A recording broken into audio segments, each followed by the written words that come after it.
So guys, welcome back to another YouTube video. Today we're going to be talking about one of my favorite movies of all time, WALL-E, and how it's actually a cinematic masterpiece. Let's begin.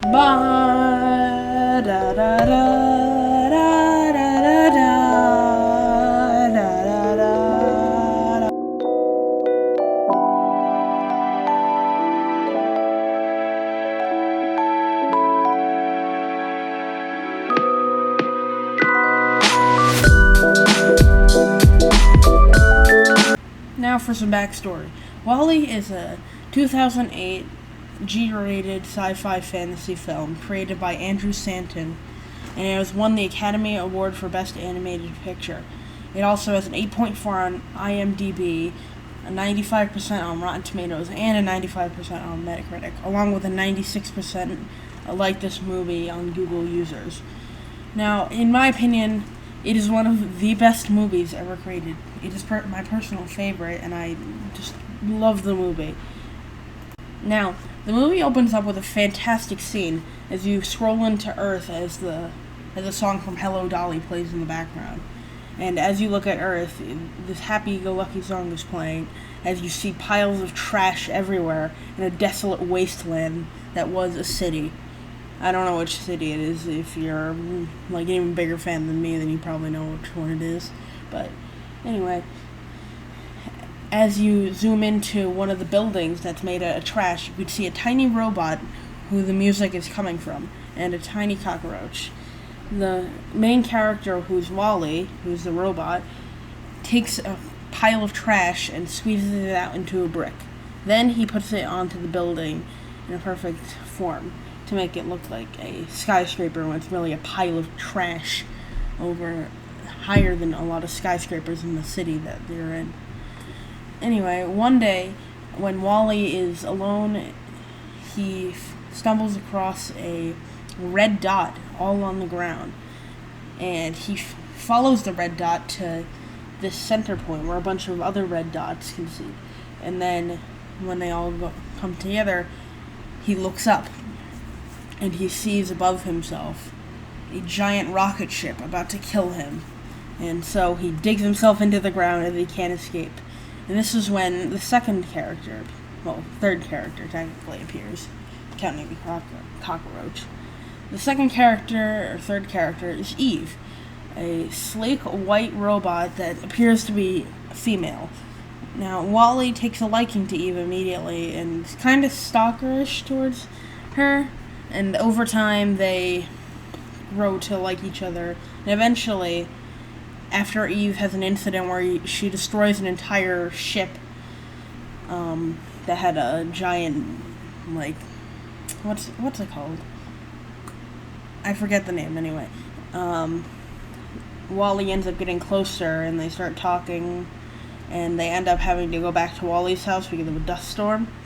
And during this time, he ends up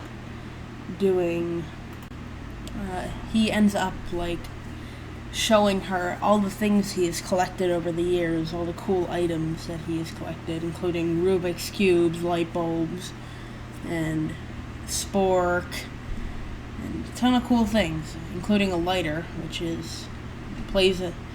she lights the lighter, and in the background, that Hello Dolly song from the beginning, well, a similar song plays from Hello Dolly, as you watch those two just stare at the flame. And when this happens, he decides to show her a plant that he found inside of a refrigerator. And so when he shows her the plant, she takes the plant immediately, starts flying in the air, and then freezes and shuts down, like sends out an EMP, and starts glowing green. Well, she's white, but she starts having a green symbol appear on her, which we presume has something to do with the plant that she's given, because it's a plant symbol.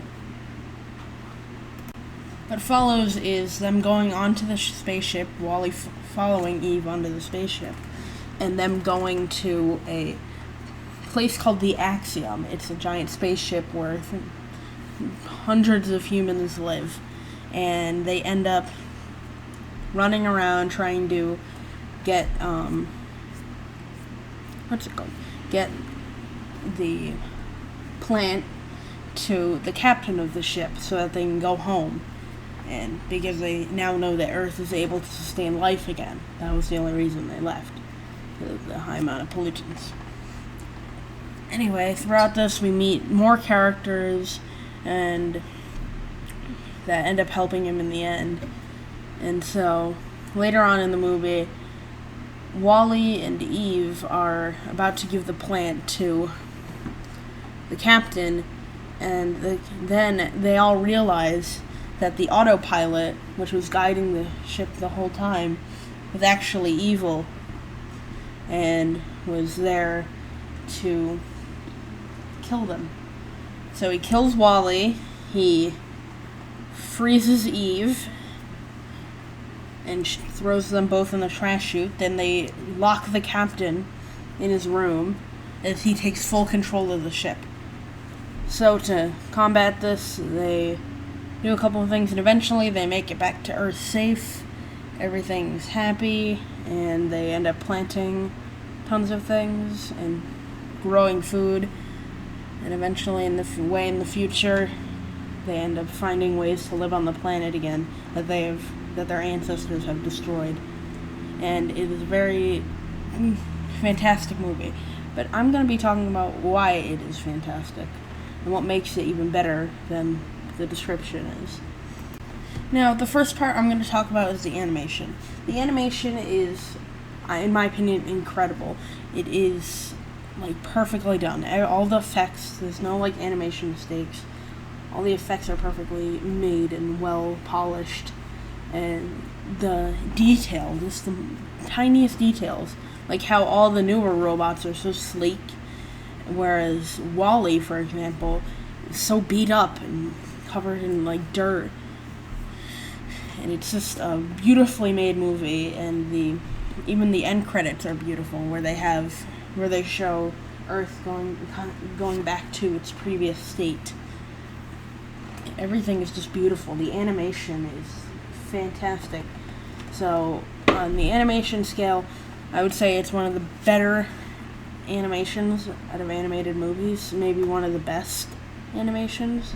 Not the best, but one of the best Pixar animated movies. The next thing I'm going to be talking about is the story.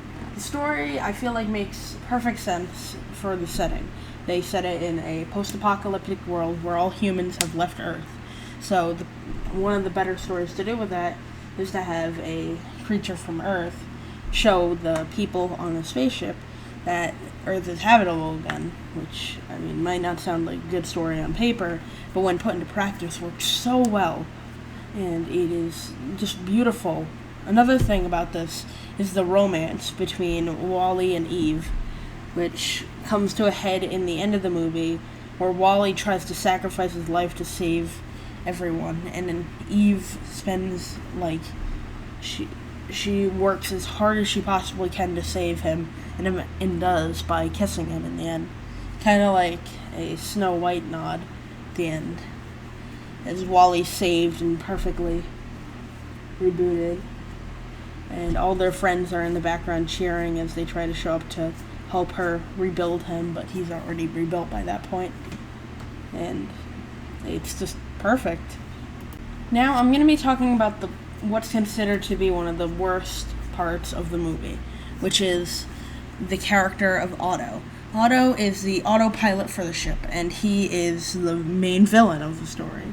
And a lot of people argue that Otto is the worst part because he doesn't make as much sense. He doesn't belong in the story, and they kind of throw random things in at the end to just get a villain in there. But I think that it makes perfect sense. It's in my opinion, because he is. If you look at the tape that they're shown, then you can see that he's just following orders. That's all he's doing. And that the by and large CEO is telling him that, told him that before the by and large CEO died, likely, because it's been 700 years since he got the command. And so, a lot of people argue that Otto wasn't needed. I see him as one of the most important parts of the movie, because he was really the big hitch in the movie, or else there wouldn't be many problems that they faced. There wasn't like any other villains in the movie or any other issues that they both faced. So he made, in my opinion, a great villain. Not the greatest villain, but definitely a great villain in general. So I would say he's a very good villain. A lot of people don't, and everyone's allowed to have their opinions. Okay? Okay. So, in conclusion, WALL-E, in my opinion, is a fantastic film that was created by Andrew Stanton, and he had a fantastic idea, and he turned it into a great film. And I don't know if I've seen much more from him than this, but I'd really say this was one of, if not the greatest animated film I've ever seen. Okay? Well, you know what I say? Eat your carrots, consume your pie, and please subscribe. Also, guys, I have two people to shout out here. I'd like to give a shout out to Fate Void, another YouTuber that I like. You could all call him Yoshi. That's what I like to call him. And another YouTuber, Lucid Demon, who are my friends. I'd like you to subscribe to them, and thank you if you do. Oh yeah, and don't forget to hit that subscribe button down below for more content like this. I really want to reach 100,000 so that I can start uploading longer content. So if you'd like to see that, please subscribe.